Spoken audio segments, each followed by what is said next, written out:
আপনি যদি কর্কট রাশির ব্যক্তি হন তাহলে আপনাদের এই এপ্রিল মাস কেমন যাবে আজ আমি সেই বিষয় নিয়ে কিছু বলবো।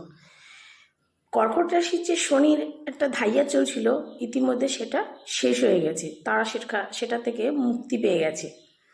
তাই কর্কট রাশির একাদশে বৃহস্পতি অবস্থান করার ফলে এই রাশির ব্যক্তিদের অর্থনৈতিক দিকটা খুব ভালো দেখা যাচ্ছে। কর্কট রাশির ব্যক্তিদের কিন্তু ব্যবসার দিকটা খুবই ভালো। আপনারা যদি মনে করেন যে আপনারা ভ্রমণে যাবেন বা বিদেশ যাত্রা শুরু করবেন তাহলে সেদিকটা খুব ভালো। কর্কট রাশির উপরে মঙ্গল অবস্থান করেছে এবং শনি নবম ভাগে অবস্থান করেছে। সেক্ষেত্রে কর্কট রাশির ব্যক্তিদের শরীর বা হেলথ মোটামুটি ভালো যাবে, কিন্তু গুরুজনদের শরীর কিন্তু আপনাদের খারাপ দেখা যাচ্ছে, এদিকটা খেয়াল রাখবেন, বিশেষ করে আপনাদের মায়ের শরীর।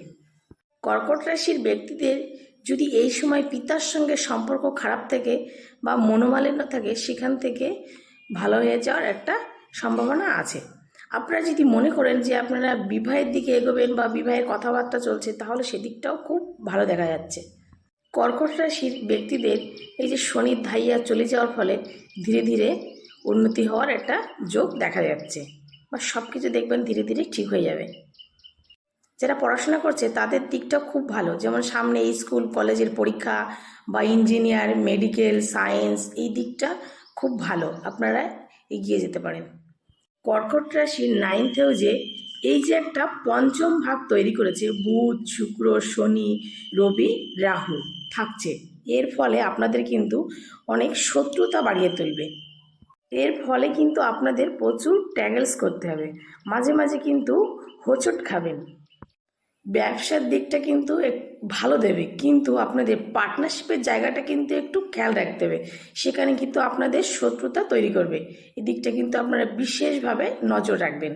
যদি মনে করেন আপনারা নতুন কোনো বিজনেস চালু করবেন সেক্ষেত্রে খুব ভালো। আপনাদের চাকরির ক্ষেত্রে বা ব্যবসার ইসে আপনারা যদি মনে করেন যে আপনারা দূরে কোথাও ভ্রমণ করবেন সেক্ষেত্রেও কিন্তু খুব ভালো দেখা যাচ্ছে, কিন্তু আপনার চারপাশে কিন্তু কিছু শত্রুতা তৈরি হচ্ছে, কিছু মানুষ চাইবে আপনাকে নিচে লাভাতে, এই দিকটা কিন্তু আপনি বিশেষ খেয়াল রাখবেন। এরপরে আস্তে আস্তে ধীরে ধীরে আপনাদের দেখবেন এই জায়গাটাও ঠিক হয়ে যাবে।